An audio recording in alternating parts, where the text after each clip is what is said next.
Now it's time for today's guest. You may know Nina Parker from her hilarious comments on E's Dating No Filter, or as the host of E's Nightly Pop, where she comments on all things celebrity and pop culture. Everyone, please give a warm Bill Bunch welcome to Nina Parker.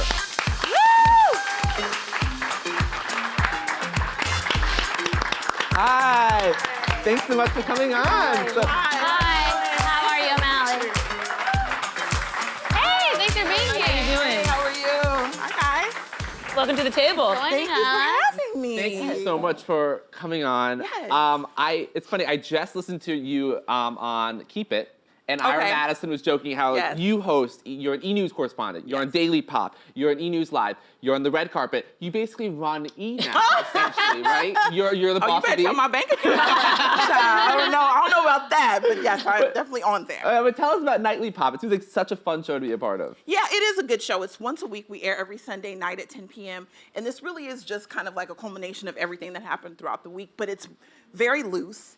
It's not, I wouldn't say it's not fact-based because we do give facts, but it's definitely more opinion-based. We have cocktails, so it's definitely something where you can wind down on Sunday night, have a drink with us, and just kind of catch up on what's going on. We talk about memes, what's viral, so it's not all celebrity-centered, but it's just our opinions on it as opposed to we're laying out the facts. Because by Sunday, we assume you know everything that's happened through the week. We just want to talk about it. Right. Huh, I know a show that's quite a little similar to that, but we just do it in the morning, and we still drink, though. You have such an interesting story where at age 27, you left your corporate job. Yes. And you moved to LA, and you were like, you want to follow your dream, and you eventually got to TMZ as a runner, and eventually got promoted up there, which is really incredible. Can you tell us about that journey, and as well as like your love for pop culture that carried you through? Well, I always just had like a love for entertainment because I went to school for broadcasting. So I went to San Francisco State and was in broadcasting and overachiever in school. And, they don't tell you when you're this overachiever in school that it may not translate into the work world. You can have been this amazing student and done great projects and got A's, but that doesn't necessarily translate to a hustle when you're in the big city. And I moved from San Francisco to New York right after college. And I was like, I'm going to be an MTV VJ and I'm going to be on there with Lala and in Times Square. And they were like, man, we don't know you. Get out. Easily. So, I spent about a year in New York, came back to California with my tail between my legs. And I was I would say I was educated, but I was very naive to what the work world was going to bring me. And I had a lot of privilege thinking like I deserved it when I wasn't really showing what I deserved. And so I kind of worked at Verizon Wireless for like a year just to save money to move to LA, turned into 4 years. I was miserable. I was doing something I didn't love. And one day I just was crying and my mom was like, you could just leave. Like, she didn't kick me out. Good phone service, but if you want to be in entertainment, may not be for the road for you. Great coverage, though. Unless you're in the commercials. And so I just packed all my stuff. Yes, great. But no dropped calls, guys. We love Verizon, but if you want to be a host, maybe it might not be for you to be a call center. So it was just, that journey of just literally packing everything in my trunk and came to LA. I rented a room with no door and just was like, I'm going to make it happen. And TMZ was just kind of starting up. This was when they were just a website and they were looking for people. And I just went and I was, I was older as far as like where there were some people who were just coming out of college, but I was like, this is now my opportunity to get my foot in the door. And they hired me as a runner. So I was taking out trash and, and just really worked my way up from there. Good for you. And now fast forward, you went to The Insider, to Access Hollywood, and then you're on E! And you're on the show Nightly Pop, so you co-host Morgan and Hunter, right? Yes. How's it working with them? I know it's like working with co-hosts. Yes. It can be a little bit difficult It's sometimes. crazy. It's a little crazy because, listen, you have all these different personalities and different work styles, so it really does teach you how to get along with people who may not work like you or think like you, which is very challenging, but in a good way. Because I always feel like life is kind of like the movie Slumdog Millionaire, where these little things happen that kind of create the bigger story that end up kind of helping you win. So the things that you think are challenging, I've been fired before. I've been fired from my dream job. So those kind of things really help sculpt me to grind even harder. And so working with people is just something I enjoy. We all have different opinions. Where I before would kind of be like, I hate this. Now I embrace it because it challenges me to like not give the easy jokes, not give the easy takes. It's like, okay, I really have to think about what I'm going to say on camera because the basic stuff anybody can do, but they're coming to your show to watch you. So what can you give them that nobody else can? Do you have any bit of a comedy background, or have you just always been funny?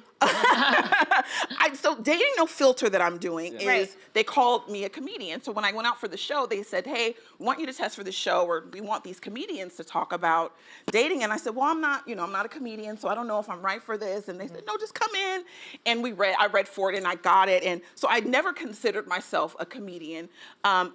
I just think that my growing up just kind of, listen, you grew up in a black household, you better know how to clap back, you better know how to read, because I have a big family and they don't play that. So I felt like I was prepped for this just at the barbecues, at the table, struggling to talk with my aunties. They were like, if you didn't have a loud voice and you wouldn't have something to say, nobody was listening to you. So I think it was just something that happened naturally just growing up that you just had to gravitate to. Yeah, absolutely. And you mentioned Dating No Filter. Yes. So you watch and you commentate on these dates. How fun is that, or how horrible is that? Well, I'm a lurker by nature. Like, I admit that. Like, I like to get on Instagram. I lurk so much I end up at my own page. Like, you know what I mean? Like, I'm like, oh, back at me. I was like, I don't know who she was. I like that highlight. Yeah. But I didn't know like how much I like lurking until I watched the show. So really what it is these people go on blind dates, and which is rare nowadays with social media. You can do a background check on your own on Google with your friends.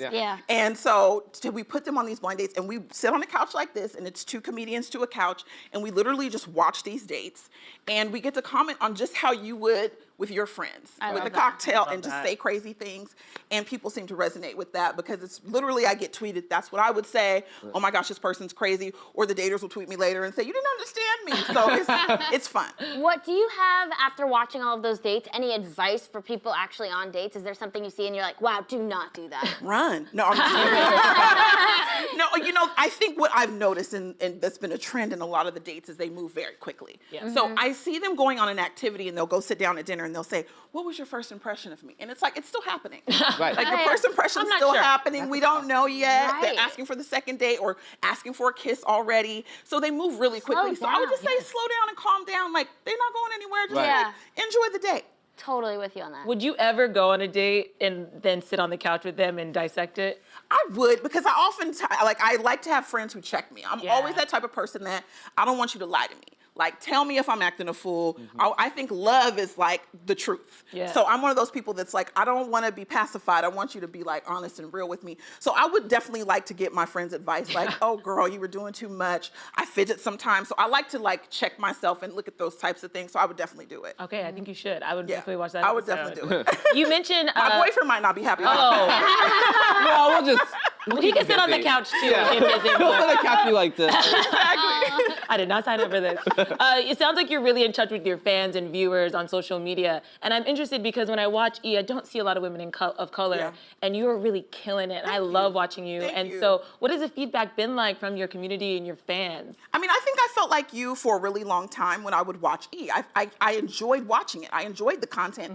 And I struggled with identifying with a lot of it because I felt like this network was not appealing to me. And I think that they finally looked at that and they had internal conversations and said that this is something that we want to change. I think they definitely had women of color on the show before. They've had Alicia Quarles, Zuri Hall. So they've definitely had people, but I think that it was the content that was bothering people more. And for me, it's really important not only to be in front of the camera, but also produce content that people will enjoy. So on Nightly Pop, we'll go through these stories with producers and I'll say, all right, but where's the women of color? You know, are we talking about the LGBTQ community? Because sometimes it is shade, but my shade is, you know, non-denominational. Like, I shade anybody, and I want to make sure that we're including everyone. And I think when you don't see yourself, you know, you go to places where you'll see yourself, which is why a lot of Black publications are online. They're on Instagram. Like, we get a lot of our Black news from Instagram because nobody else is covering it. So for me, it's been important. Yes, we can talk about the mainstream stuff, but to include it into everything that I'm doing and also not minimize my voice to appease anybody else.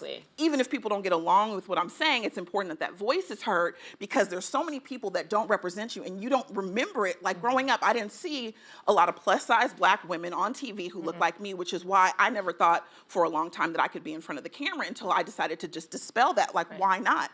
why are we so used to people looking a certain way to have to be on camera when everybody who looks like us is walking around the street? Exactly. It should be the other way around. Yeah. But that's such a common feeling. It's something I definitely felt. I studied broadcasting as well, and so to see you killing it, I'm like, Thank you so much. I'm like that. Thank you. And to credit E, you've said publicly E's really allowed you to be yourself unapologetically. 100%, and not just in one way. Like I do E! News, I do our Facebook show, news show Live from E! They have me on Dating No Filter, they have me on Nightly Pop, and I think that they really enjoy the voice, and I think it's resonated with people, and I appreciate them allowing me, because sometimes you get a job at a place on air that you've wanted your whole life, and then they scale you back.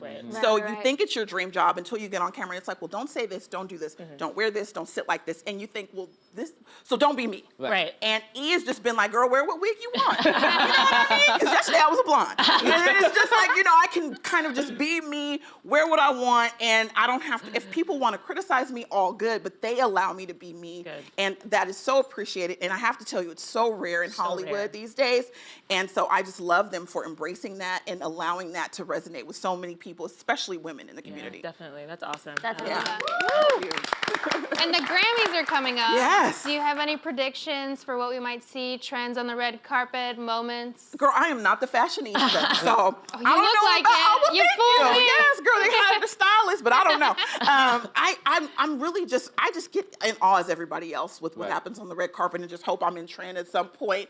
But I just think Grammys are, to me, the funnest carpet to do because it's crazy. This is where we saw Lady Gaga in a meat suit. Like, this is where you can kind of take a risk and nobody's gonna judge you for it. It's not stiff. Because it's music, it's so loose. So it's really one of those places I think that'll be the most unpredictable and where you see the most kind of commotion, organized chaos on the red carpet where they run into each other. You could even see like a collaboration, the beginnings of a collaboration on the red carpet where artists love each other and they're like, call me, I want to do something with you. So those are the moments I like to catch. To me, Grammys behind the scenes is almost as fun as the show. Yeah. How do you think Alicia Keys will do as host? I don't know. I'm a little like nervous because to me, I feel like Alicia is so subdued.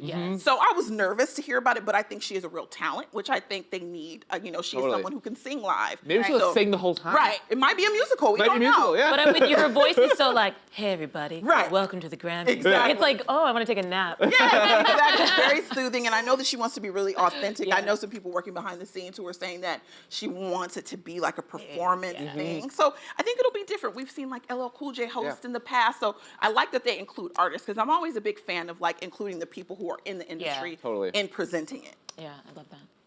Yes, and what do you think, actually, because we're speaking of award show, because we are in award season, so what do you think has been the biggest moment so far from the Golden Globes to SAG Awards, or what do you think will be now with the Oscars with no host or anything? Like, well, I think that's probably the biggest thing, buzzworthy thing, is that the Oscar host and the whole Kevin Hart controversy, I think that's been the biggest thing. I don't think they're going to have a host at this point. So I think what are they going to do, that anticipation of like, are they going to have skits? Are they just going to have a ton of presenters? Also, maybe the biggest thing for me is that Jennifer Lopez is doing a Motown tribute at the Grammys. I saw that. I was like, oh, really? Can we talk about that? I'm going to hold my breath through that one. She's lovely, but a Motown tribute? Yeah, that's Jenny like, she's not singing Diana Ross to me. Like, I don't. Yeah, that's just interesting to me. We would have to talk about I agree. That's when I was like, okay, Grammys, okay, Jenny from the Block's gonna do the Motown tribute. I don't know about this. I don't know about this. I just was like, there could have been a couple other phone calls. There's a really long list of other phone calls, actually. Yeah. But she's gonna show us this area of her boobs, that little side boob, and we're not gonna question it. And we're gonna be like, this is great. Oh, child, Black Twitter will question it. Yeah, So I don't know. I don't know about that. I don't think so. And I feel like we're not going to get any answers. No, I mean, listen, it makes me want to watch it. Yes. But, I just say Motown is very iconic. Yes. So, it's just like anything. If it's an iconic thing, you have to make sure it's an iconic singer giving it. So, no shade to J-Lo. I love to watch her and, shout out to Made Manhattan. But I just, I love that movie. I just, I don't know about we the just don't Motown need tribute. another Madonna Aretha tribute speech. Yes. Oh, no. Yeah. Exactly. I've blocked that out. I know, I try to block it out too. So I'm nervous. Nina, thank you so much for joining us. It's been so much fun.